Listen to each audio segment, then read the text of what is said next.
जय भीम, नमो बुद्धा। दोस्तों, मैं राहुल नागपाल और आप देख रहे हैं राहुल लाइव 85। दिल्ली में किसानों का डेरा। आपने इससे पहले भी बहुत सारे वीडियो देखे होंगे। अभी तक बहुत सारे लोगों को, देश के लोगों को ये बात समझ में नहीं आ रही है कि किसान आखिर आंदोलन कर क्यों रहे हैं। वो जो 3 कानून सरकार ने बनाए हैं, सरकार कह रही है कि हमने, सरकार बार बार इस बात को रिपीट कर रही है, सरकार के मिनिस्टर बार बार इस बात को रिपीट कर रहे हैं, जो सरकार में लोग हैं वो इस बात को रिपीट कर रहे हैं। खुद प्रधानमंत्री इस बात को कह चुके हैं कि हमने किसानों की बेहतर भविष्य के लिए, किसानों की भलाई के लिए इन कानूनों को बनाया है। लेकिन उसके बावजूद भी किसान जो है वो लगातार दिल्ली को घेरे हुए हैं और कह रहे हैं किसान विरोधी कानून को आप वापस लो। अब क्या सच है, क्या गलत है? सरकार सही कह रही है या जो किसान हैं, किसानों के नेता हैं, वो सही कह रहे हैं? सरकार कह रही है किसानों को कुछ लोगों ने भड़का रखा है, वगैरह वगैरह बहुत सारी बातचीत है। अब मैंने सोचा कि इस कानून को सही तरीके से कौन समझा सकता है, तो मैं एक नाम यहाँ आपको साथ आज साझा करना चाह रहा हूँ। अगर हम 50 साल पूर्व की राजनीति में चले जाएं, 60 साल पूर्व की राजनीति में चले जाएं, तो 2-3 नाम बहुजन मूवमेंट के आपको याद आएंगे। बीपी मौर्य, संगप्रिय गौतम, चौधरी महाराज सिंह भारती, जगदेव बाबू, रामस्वरूप वर्मा। ये वो बहुजन मूवमेंट के लोग थे उस समय पर जिन्होंने इस देश की मनुवादी व्यवस्था को झकझोरने का काम किया और मानवता, इंसानियत के नाम पर, संविधान के नाम पर लोगों को इकट्ठा किया था। उसी में से नाम जो मैंने भी बताया, चौधरी महाराज सिंह भारती, जाट कम्युनिटी से आते थे और सांसद रहे और पूरी जिंदगी मनुवादी सिस्टम से लड़ते रहे। मरने से पहले कह गए थे संसद भवन में कि मेरे मरने के बाद में दोनों सदनों में शोक मत रखना और मेरे नाम के आगे स्वर्गीय मत लिखना, क्योंकि मैं नरक और स्वर्ग को नहीं मानता हूँ। आज चौधरी महाराज सिंह भारती जी के पुत्र हैं चौधरी मनीष भारती, जो उन्हीं के कारवां को आगे बढ़ा रहे हैं। उन्होंने इस काले कानून के बारे में बेहतर तरीके से समझाया।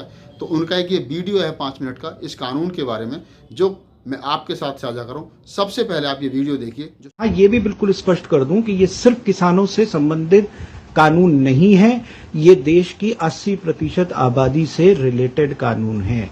ये भ्रांति फैलाई जा रही है कि इससे सिर्फ किसानों का सरोकार है। बिल्कुल गलत है, ये किसानों का सरोकार नहीं है, ये पूरे राष्ट्र के 80% से ज्यादा जो आबादी है उसका सरोकार है। कि मान लीजिए एक पूंजीपति है, मैं किसी का नाम नहीं ले रहा, उस पूंजीपति को व्यापार करना है, भारत का जो कुल खुदरा बाजार है, उस खुदरा बाजार की जो कुल मिला के जो उसका जो साइज है वो लगभग 12,000 अरब की कुल व्यवस्था है। अब इस व्यवस्था के ऊपर अगर किसी की आंख गड़ गई है, किसी पूंजीपति की, तो वो उसको लेना चाहता है। और ये इतना बड़ा बाजार है जो कि दुनिया का सबसे बड़ा बाजार है, लिहाजा जो दुनिया की और बड़ी कंपनीज हैं उनकी भी नजर इसके ऊपर है। तो अभी हमने देखा किस तरीके से एक कंपनी के साथ, एक तरफ मार्क जुकरबर्ग जो कि व्हाट्सएप के मालिक हैं, उनका एक एग्रीमेंट होता है, 55,000 करोड़ के आसपास का निवेश होता है। दूसरी कंपनी है गूगल, जो कि रिलायंस जियो के साथ कॉन्ट्रैक्ट में आती है, क्योंकि जो कि रिटेल बिजनेस के अंदर आ रही है। अब रिटेल बिजनेस का जो 12,000 अरब का जो व्यापार है, इसमें जब उनको आना है तो कुछ मुश्किलें उनके सामने हैं, प्रैक्टिकल मुश्किलें सामने। सबसे पहली बात यह है कि इस देश के जो मौजूदा कानून था, उस कानून में जो कृषि उत्पाद थे वो राज्यों के सरोकार थे। इसलिए अलग अलग प्रदेश में अलग अलग कानून के हिसाब से मंडियां, समितियां चलती थी। मंडी में ही खेती किसानी के उत्पाद कोई दूसरा आदमी खरीद सकता था। यहां मैं स्पष्ट कर दूं कि किसानों को अपनी उपज बेचने से कहीं कोई रोक टोक नहीं थी। पहले से ही किसान आजाद था, वो अपने उत्पाद कहीं भी बेच सकता था राज्य की सीमाओं के अंदर। लेकिन इसमें भी एक बहुत बड़ी भ्रांति लगातार फैलाई जा रही है।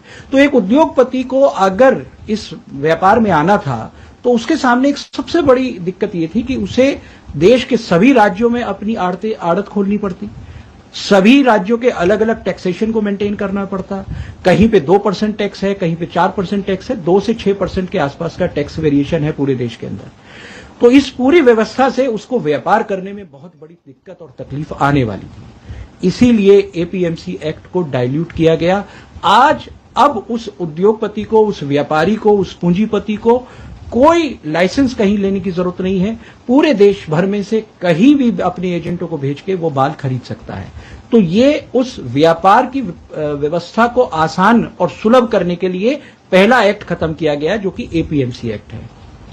अब जब उस व्यापारी ने माल खरीदना शुरू किया तो जब उसने माल खरीदा है तो अब उसकी जो दूसरी दिक्कत है वो ये है कि मान लीजिए वो एक सीमा से अधिक माल का स्टोरेज करता है, क्योंकि जब माल पूरे देश में खरीदेगा तो स्टोरेज कैपेसिटी बढ़ेगी, तो उस स्टोरेज कैपेसिटी को वो बढ़ा नहीं सकता, क्योंकि जो उस अभी तक के जो देश के कानून थे वो जमाखोरी के खिलाफ थे, आप जमाखोरी नहीं कर सकते थे। तो ऐसे में उसको एक सुविधा चाहिए थी सरकार से कि जहां उसके ऊपर ये बंदिश ही ना हो कि वो चाहे जितना माल स्टोरेज कर सके, चाहे जितनी माल की कैपेसिटी अपने यहां वो रख सके। इसी सुविधा को उद्योगपति को देने के लिए, उस पूंजीपति को देने के लिए दूसरा अध्यादेश आया है, जिस अध्यादेश में अब उनके ऊपर से ये लिमिटेशन हटा दी गई है, एसेंशियल कमोडिटी एक्ट को जो इस तरीके से खत्म किया है, जो कि दूसरा अध्यादेश है। अब जो उद्योगपति है, जो पूंजीपति है, वो चाहे 1 है या 50 है, हमें इससे सरोकार नहीं है, लेकिन उन पूंजीपतियों ने सबसे पहले उनको ये सुविधा दी गई कि पूरे देश में कहीं से माल खरीद सके। दूसरी सुविधा उन्हें दी गई कि जब वो माल खरीद रहे हैं तो उसको स्टोरेज कर सकें। इन दोनों के लिए 2 नए कानून हो गए। अब तीसरी परेशानी जो उद्योगपति के सामने है वो ये है कि जब उसके पास भारत का 12,000 अरब का पूरा खुदरा व्यापार के ऊपर उसकी नजर है, तो वो देखता है कि मुझे देश भर में कौन से वैरायटी का गेहूं चाहिए, कौन सी वैरायटी का मुझे चावल चाहिए, कौन सी वैरायटी की दाल की सबसे ज्यादा डिमांड है। आज की स्थिति में जो भारत का आम किसान है वो अपनी मर्जी के मुताबिक अपने यहां अपनी क्षेत्रीय आधार पर अपनी फसलों को उगाता है। वो व्यवस्था उस व्यापारी के लिए ठीक नहीं है। तो किसान अपने खेत में क्या बोएगा, इस बात को लागू करने के लिए अब तीसरा अध्यादेश आया है, जो कि कॉन्ट्रैक्ट फार्मिंग के शेप में हमारे सामने है, जहां किसान को एक तरीके से ये बाध्य किया जाएगा कि वो कौन सी फसल बोए, किस तरीके का उत्पाद पैदा करे, कितनी फसल को पैदा करे। तो ये तीनों के तीनों अध्यादेश, इनका किसान से कोई लेना देना नहीं है, ये किसान को बर्बाद करेंगे और ये उद्योगपतियों के लिए, पूंजीपतियों के लिए एक नई बाजार की जो व्यवस्था है, जो नया वर्ल्ड ऑर्डर आ रहा है पोस्ट कोरोना, इसमें वो कैसे इस बड़े व्यापार को, दुनिया के सबसे बड़े व्यापार में उनकी हिस्सेदारी बड़ी कैसे हो, ये इसलिए ये सारे।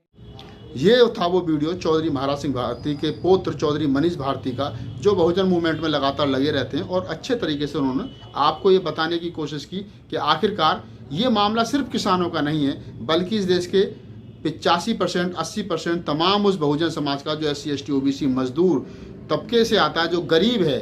क्योंकि जिस प्रकार उन्होंने बताया कि जब बाजार में से सामान खरीद करके उसको स्टोर किया जाएगा और फिर महंगे दामों पर उसको लाला जी बेचेंगे, तो सोचिए कि जो आज आलू आप ऐसे हालातों में गांव देहात में खरीद करके अपने घर में आसानी से सब्जी बना ले, तो 10 रुपये 15 रुपये 20 रुपये किलो खरीद में, लेकिन जब वही आलू लाला जी की तिजोरी में चला जाएगा तो लाला जी अपने हिसाब से आपको आलू, बैंगन, टमाटर, धनिया, मिर्च और तमाम खाने की चीज़, ज्वार, बाजरा, गेहूं देंगे और वो अपनी मर्जी से आप पर फसल करवाएंगे। फसल कराने के लिए पैसा देंगे, जब पैसा आपका पटेगा नहीं तो आपकी ज़मीन हड़पी जाएगी।